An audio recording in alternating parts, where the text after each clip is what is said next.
All right then. So we last left off with Lord Jiden telling you no, demanding you to speak, telling him the truth of who you really are. My name is Tronald.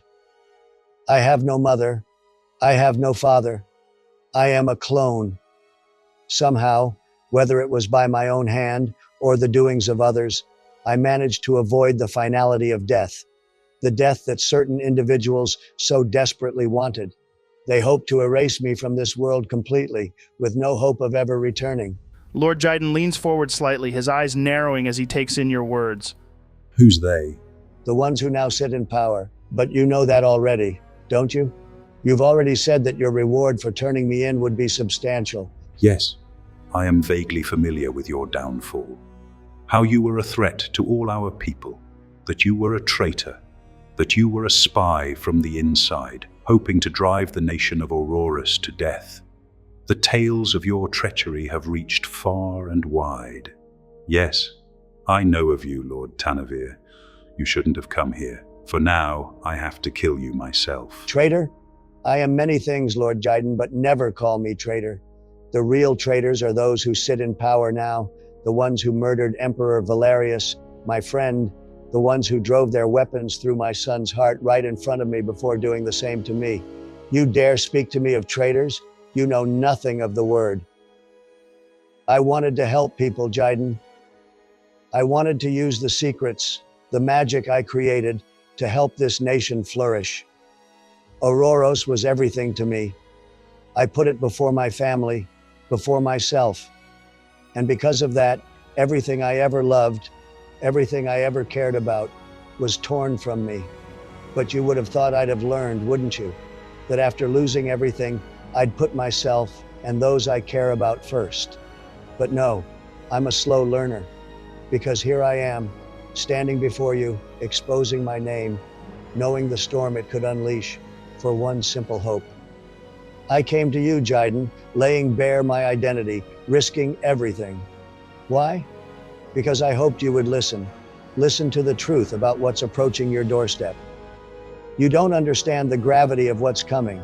If you don't heed my warning, if you ignore my plea, countless men, women, and children will be dead by morning. I've lost everything once before for this nation.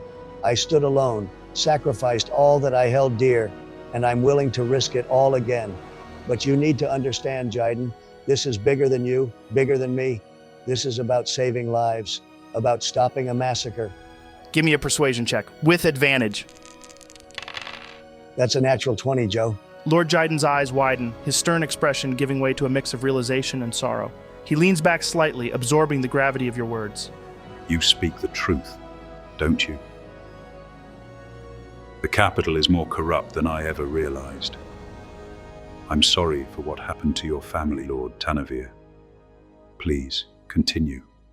Tell me what threat approaches. Joe, how long do I estimate that the city has before the Obetus arrive? Probably around an hour? They're called the Obetus.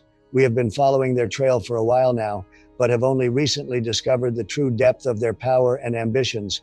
Currently, around 50 of them are being led to this city by a resurrected Kaz, the Bloody-Handed. The two guards in the room exchange glances. You're not sure whether their expression is one of disbelief or horror.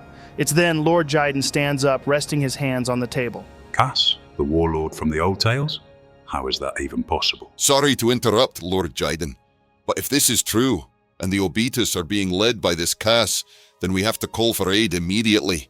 The city's defenses will not be enough. That's the thing. Cass is little more than a puppy compared to the ones who revived him.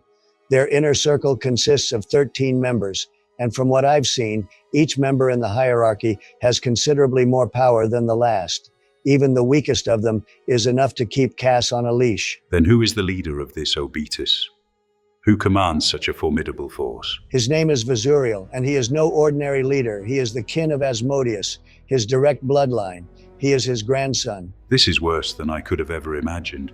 When you said you had a grave warning for me, I expected it to be something petty, like a group of rebels causing a stir, or a band of nearby bandits threatening our borders. But this, an organized force of unimaginable power, led by a resurrected warlord and a lineage tied directly to Asmodeus. This is beyond anything we're prepared for. Duncan approaches you, Tronald, his breathing heavy. What do they want? Why White Willow? Power, control, chaos. Vizuriel aims to topple the balance of power across all the nations. White Willow is a strategic target, a stepping stone for their larger plans.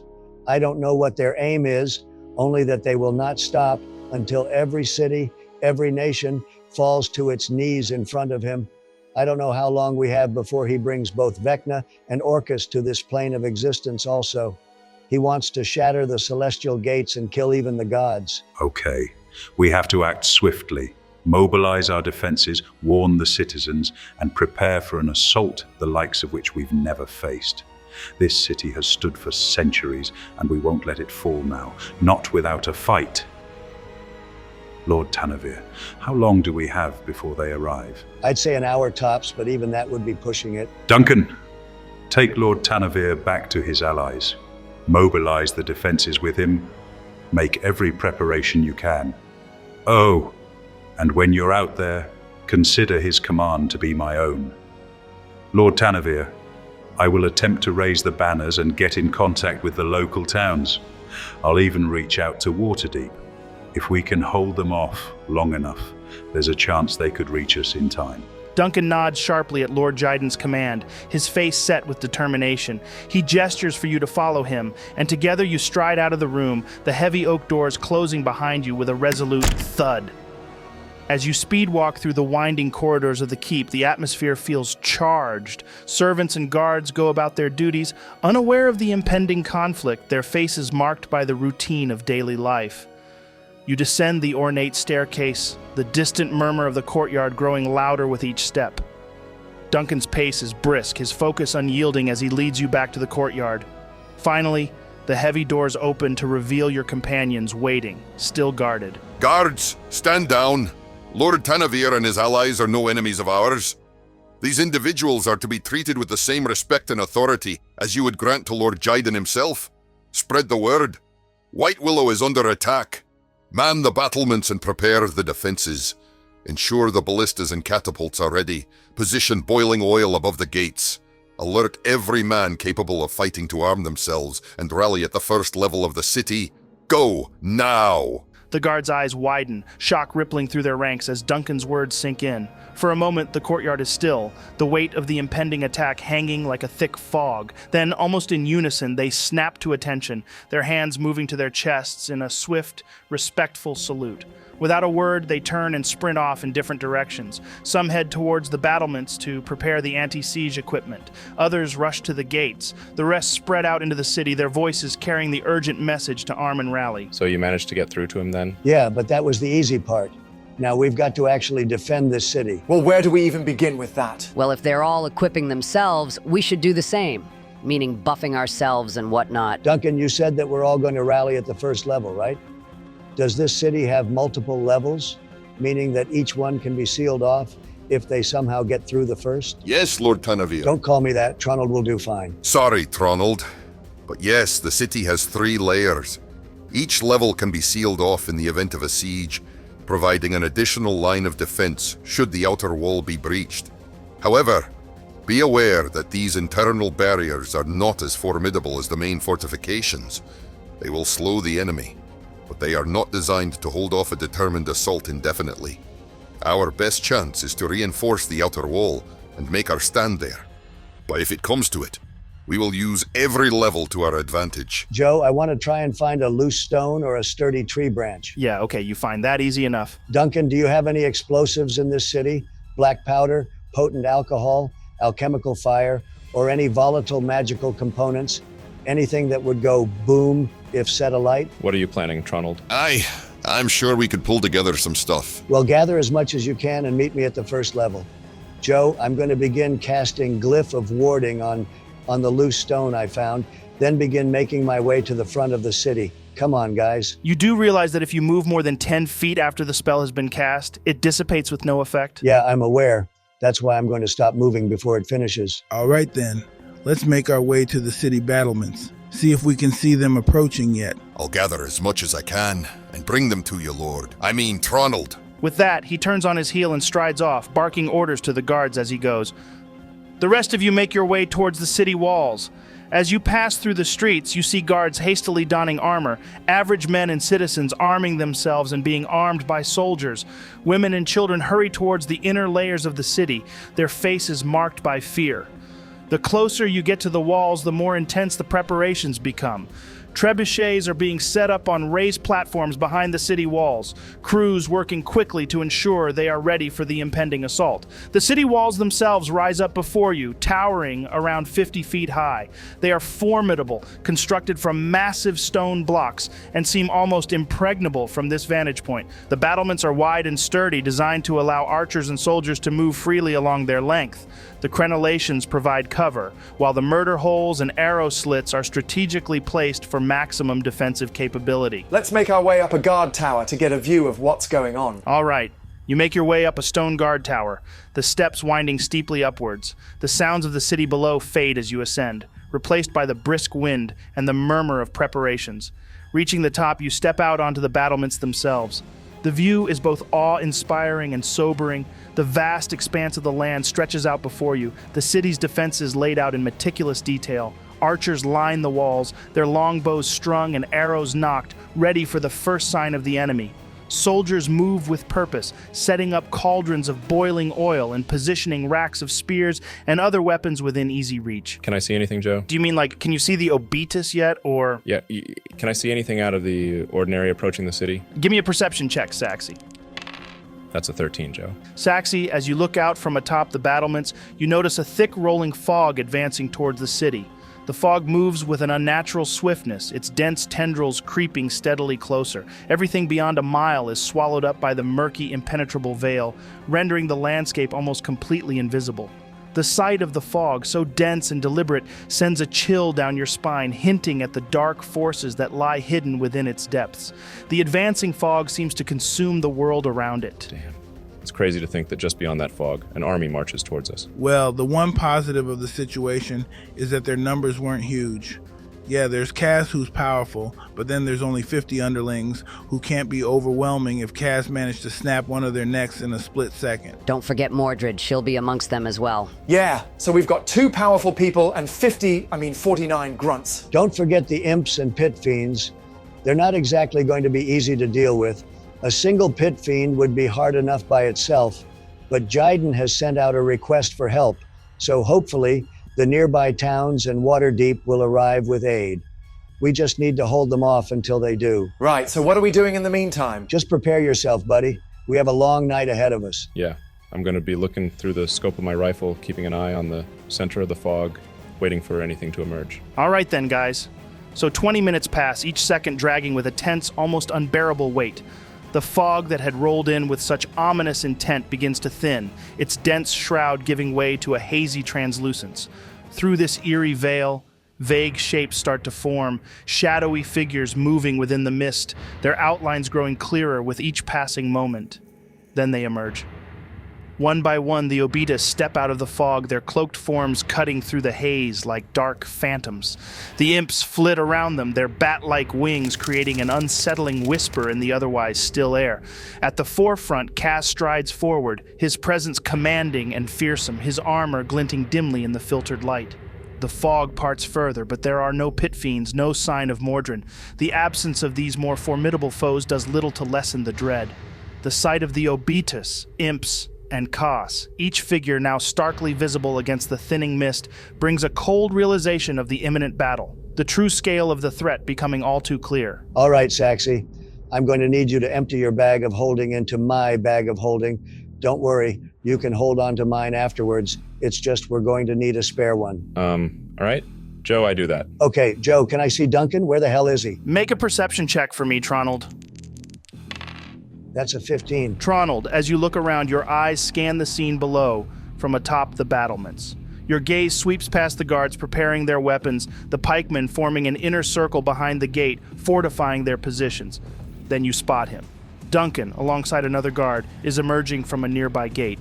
Beside them, a sturdy cart is being pulled by 2 horses, their breaths visible in the cold air. The cart is packed to the brim with barrels and bottles, the contents sloshing inside, hinting at the volatile substances within. Duncan's expression is set with nervousness as he directs the guard to maneuver the cart closer to the battlements. He catches your eye and gives a small nod. Sweet. Right, I'm going to run down to him. Saxi and Raarh, do you want to come with me? Celestia and Might, if you stay here and just keep an eye out on the Obetus, please inform me immediately if anything changes. Yeah, no problem. All right, Tronald, just to let you know that as soon as you get to the cart where Duncan is, you complete your Glyph of Warding spell on the stone. Right. So, as the spell is completing, I'm going to place the stone slowly into the bag of holding. Then, I'm going to move 20 feet over here. Now, I want to retrieve the stone from the bag of holding again. It should still be active, right? Because we know the bag of holding operates in a separate dimension. So technically, anything inside it doesn't move through our space at all. Is that correct, Joe? Yeah? I know it was anyway, I was just confirming it. What glyph have you attached to the stone anyway? Just a basic explosive one in the form of fire. It will trigger if any enemies get within 10 feet of it, dealing 5d8 damage. Cool. What's the full plan, though? Big boom, Raarh, big boom. Ooh, big boom. I like it. Oh, I get what you're doing. We're doing the old zombie beholder trick, just on a much bigger scale. That's quite ingenious. Thank you. All right, guys, I'm going to need everyone to start pouring the black powder into the bag of holding, alongside dropping the alchemical fire and alcohol bottles in. Yeah, no worries. I'll get to that. Tronald, Raarh, and Saxi, you begin filling the bag of holding with the help of Duncan and the other guard. Each of you lifts the heavy barrels off the cart with care, feeling the strain in your muscles as you move them. You uncork the barrels, and the pungent scent of black powder fills the air. Methodically, you pour the contents into the bag of holding, watching the black powder cascade down and disappear into the seemingly bottomless space. The process is deliberate, each movement cautious to avoid any mishaps. You add bottles of alchemical fire and alcohol, the volatile liquids sloshing as they join the growing arsenal within the bag. After about 5 minutes of pouring and filling, you sense that the bag is nearing its limit of 500 pounds, even though it doesn't increase in weight. Duncan wipes the sweat from his brow, his hands trembling slightly as he steps back from the cart. His eyes dart to the bag of holding, clearly nervous with the immense amount of explosives right next to him. Well, we've done it, whatever it is. I also managed to find 5 boomsticks. They're right here. He holds up the sticks, each one carefully wrapped and ready for use. They're basically sticks of dynamite, with long, wiry fuses dangling from atop them. Ooh, cool. Any idea how many seconds these fuses give when lit, Duncan? Duncan glances at the boomsticks in his hand, his face reflecting a mix of uncertainty and discomfort. Honestly, Tronald, I haven't the faintest idea. I'm not accustomed to dealing with such things. I've spent my life handling swords and shields, not explosives. These were gathered in haste, and I didn't have the time or the expertise to measure the fuse lengths. We are venturing into uncertain territory here. Let me have a look at them. Joe, I take the boomsticks off Duncan and begin analyzing them. Give me a straight intelligence check, Saxi. That's a tainted 20, Joe. Saxi, you take the boomstick from Duncan's hands, your eyes narrowing as you inspect the fuse closely. With a natural curiosity and a knack for these sorts of things, you run your fingers along the fuse, gauging its length and thickness. Almost immediately, it becomes clear to you. This fuse will give you 10 seconds once it's lit. All right, perfect. I'm going to tie all 5 of these boomsticks together, intertwining the fuses and wrapping them around one another securely. This will ensure they detonate simultaneously. Next, I'm going to lodge them into the bag of holding, positioning them so they're half in and half out. The idea is that the explosion from the boomsticks will destroy the bag of holding, releasing all the black powder and alchemical fire inside, spilling it onto the ground. I'm making sure they're nice and snug, so they won't shift or come loose during the critical moments. The explosion might not immediately ignite everything that spills out, but that's where Tronald's glyph will come in handy. As long as the glyph is within 10 feet of an enemy, it will activate, setting alight 500 pounds of black powder and alchemical fire. How big of a boom are we talking about anyway, Saxi? Well, we've got 500 pounds of black powder combined with alchemical fire. This, without a doubt, is going to create a massive explosion. Based on my calculations, we're looking at an explosion with a radius of about 125 feet. This blast will be devastating. Anything within that radius is going to be in serious trouble. We need to make sure we're well out of the blast zone when this goes off. Raarh. As the group's focus intensifies on the plan, you suddenly feel a strange sensation, a presence pressing against your mind. The world around you seems to fade slightly, and the voice of Nepthet Ka, ancient and commanding, resonates within your thoughts. I doth perceive one of mine vestiges draweth nigh, Raarh. Procure it. Well, guys, I've got to head off and sort something out. I'll be back soon. What? Are you kidding me? I need you here, Raarh, ready to light the bomb before we fire it. I just really need to do something. I feel like it could help us out massively. Fine, I trust you, buddy. It's okay, Tronald.